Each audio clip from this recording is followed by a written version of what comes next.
I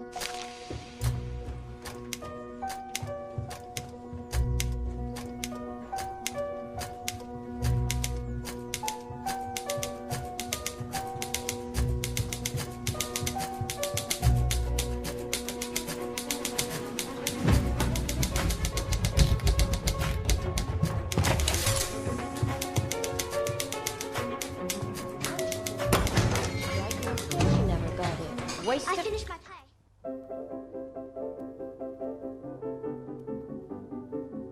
你知道这个作曲家光靠一台打字机就赢得了奥斯卡最佳原创配乐奖吗？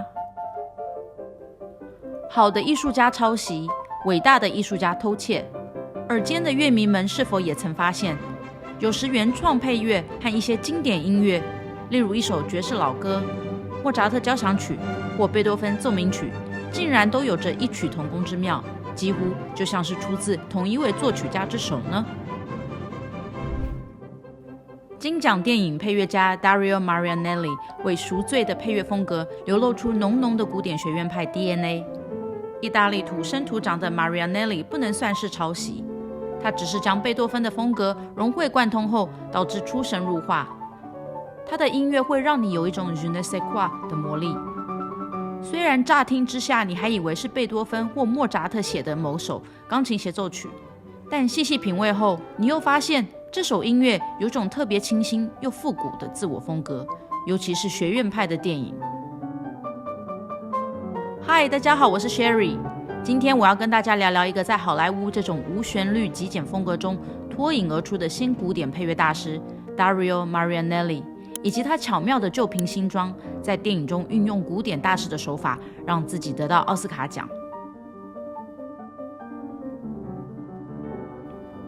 Jane Austen 的小说《傲慢与偏见》描写英国中产贵族的生活。Bennet 家族有5个待字闺中的千金，大姐 Jane 是乡镇公认的大家闺秀，老二 Elizabeth 是小说主角。她聪明独立，但想法和当时的上流社会格格不入。即便他们有着天壤之别的个性思维，但他们2个又是彼此的知己。老三 Mary 是个内向的书呆子，而老四 Lydia 和老五 Kitty 是天真烂漫的小姑娘。《傲慢与偏见》的金奖导演 Joe Wright 很早就和作曲家开会讨论，要为电影中独奏会和舞蹈场景编排需要的音乐。这些音乐必须要对来自乡下的女主角听起来是很新潮的。我们一开始最早就在聊贝多芬的早期奏鸣曲，配乐家 Marianelli 回忆道，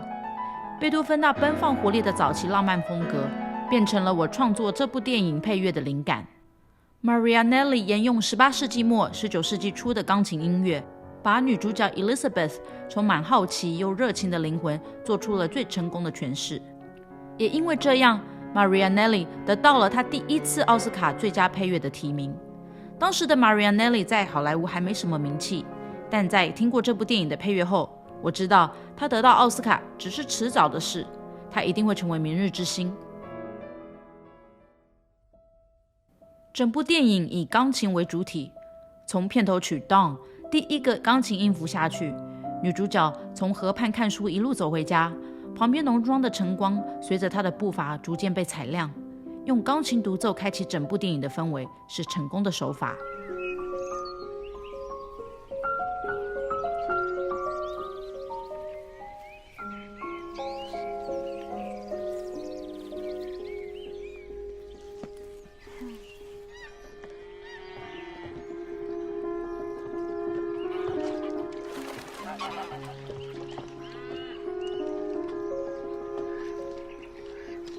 钢琴就如女主角的灵魂，随着她内心的世界与她纯真清新的情绪不断地在小型主题中连绵反复又变奏。由片头曲延伸出来的 Liz on Top of the World 呈现着女主角独立冒险的自由灵魂。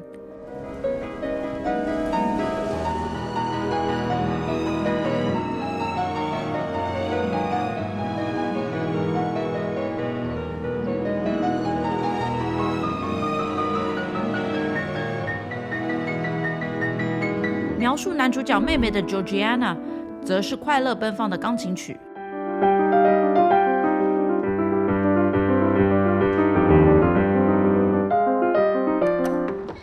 而 Arrival to Netherfield 也像前者一样采用古典钢琴与管弦乐合奏的形式，有一点像是小型的钢琴协奏曲。Oh, it's a disaster, isn't it?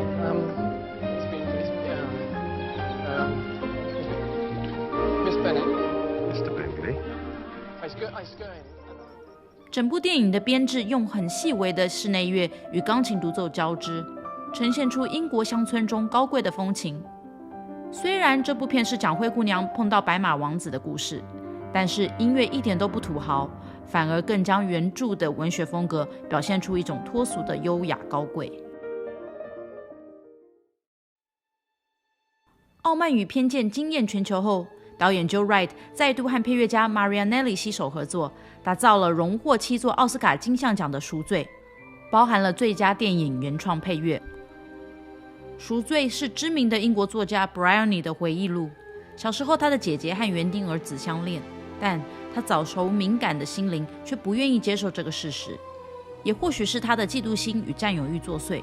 因此他告密揭发了园丁儿子的不堪举止，导致这对恋人被拆散。而在他晚年充满无数遗憾。电影中呈现很多 Bryony 的想象，包含姐姐最终和园丁相遇，他们有情人终成眷属。但其实在现实生活中，这对恋人因为女作家儿时的一句话而被拆散，年纪轻轻的他们两个最后都丧生在二战里。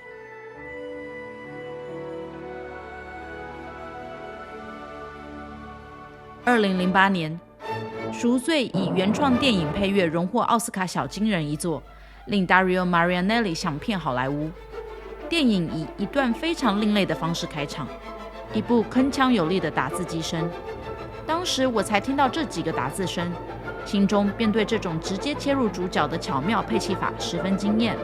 但是随着主旋律在管弦乐团的大幅齐奏中涌现，我才恍然大悟，这不就是贝多芬合唱交响曲的第2乐章吗？ Bryony、Come Back 这2曲的低音急奏，简直就是大辣辣的贝多芬第9号交响曲第2乐章的翻版。而单簧管配乐 Robbie's Note 也与贝多芬第6号交响曲田园、莫扎特单簧管协奏曲中的恬静风格非常接近，甚至连拉赫曼尼诺夫的澎湃激情、布拉姆斯的室内乐风格都可在几首配乐中听出端倪。所以 Marianelli 能获得奥斯卡不无道理啊，因为他抄袭了最伟大的浪漫大师，也难怪他要赎罪了。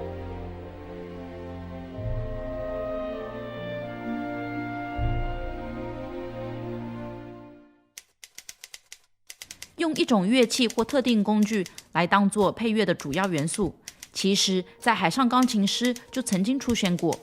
但海上钢琴师仅是将小喇叭做成串场配乐，来暗示这是说书人的身份，而不像是 Marianelli 这么大胆直接的放在电影开场，并且一直引领整个管弦乐团出场。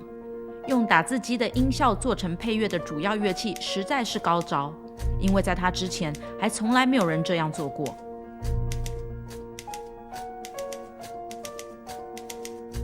赎罪共有3种主题元素：一、嫉妒与心机。这些歌曲的乐风虽然典雅，但旋律比较阴暗诡异，旋律结构和《傲慢与偏见》相似，可以说是暗黑版的《傲慢与偏见》。这个元素里的旋律有时候深沉悬疑，有时候又波涛汹涌。最特别的是，当中使用打字机敲击出冰冷强硬，甚至咄咄逼人的节奏，来配合电影书信中写作的场景。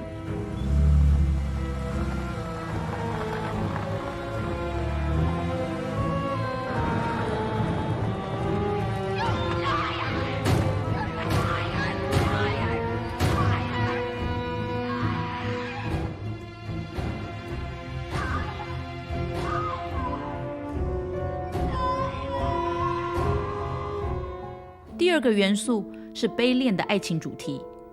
以木管、弦乐合奏、提琴独奏或钢琴为主要音色。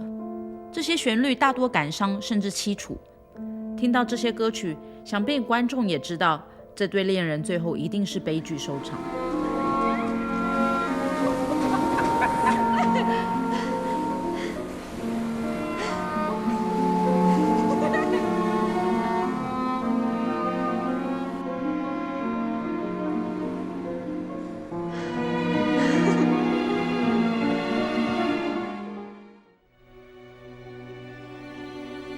后一种元素是战争的残酷无情，因为一个无心恶意的指控，让这对恋人从此天各一方，饱受二战折磨。这部电影最精彩的片段出现在《Elegy for Dunkirk》，导演刻意用一镜到底的长镜头，将满目疮痍的战场徘徊游移，而3种不同的音乐动机在此时也全部堆叠，让观众仿佛身临其境，从听觉与视觉感受到战争的残忍与士兵的哀痛。整部电影配乐最高潮的地方是电影的主旋律与士兵齐唱的诗歌完美交融，诗歌错位浮现，融合一体，再由主题曲的和弦飘零淡出，是本片影音表现最神来之笔，也是获得奥斯卡最佳配乐的一大功臣。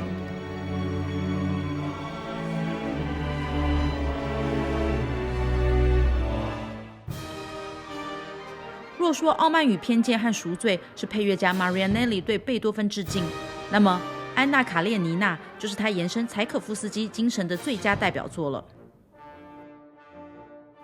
俄国大文豪 Tolstoy 的爱情史诗巨作《安娜·卡列尼娜》描述着美艳动人的安娜与丈夫卡列宁婚姻幸福美满，丈夫事业有成，而安娜里外兼备，除了育有一子，在交际场合光芒四射。当年轻军官 Vronsky 对安娜一见钟情后，安娜的世界便起了天翻地覆的变化。和金奖导演 Joe Wright 第4次合作的 Marianelli 经过奥斯卡洗礼后，对这部电影的配乐处理比之前要来得更大胆精彩。首先，他巧妙运用了俄罗斯传统民谣，融入在有点怪但诙谐的片头曲。这首片头曲 Overture 的灰色幽默风格，令人想到肖斯塔高维契和普罗高菲夫这2大俄罗斯作曲家的配器风格。从小喇叭、类似犹太吉普赛的小提琴旋律，以及木管乐器的配器法，都能明显听出。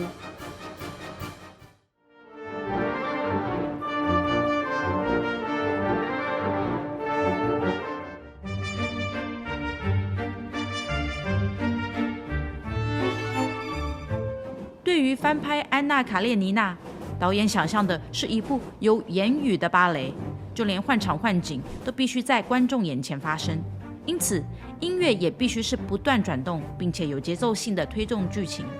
在原声带的第2曲《Clerks》，配乐家再度使用赎罪打字机的手法，将火车的转动声融入这首灿烂的华尔兹。火车的节奏声，再加上多旋律管弦乐与黑暗的副旋律，形成了独有的 Marianelli 风格。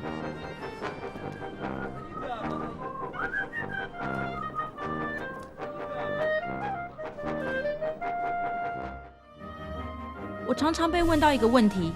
如何分辨这首音乐是谁做的？很多配乐家的音乐都是在模仿大师或前人的作品，但就像寂寞拍卖师，任何赝品中一定会有些真实，因为抄袭者会想要留下自己的真迹。倒不是说现代的配乐家都是抄袭古典大师的二流作者，相反的，许多配乐家甚至把这些前人祖宗的精神发扬光大，但在过程中还保有自己的独创风格。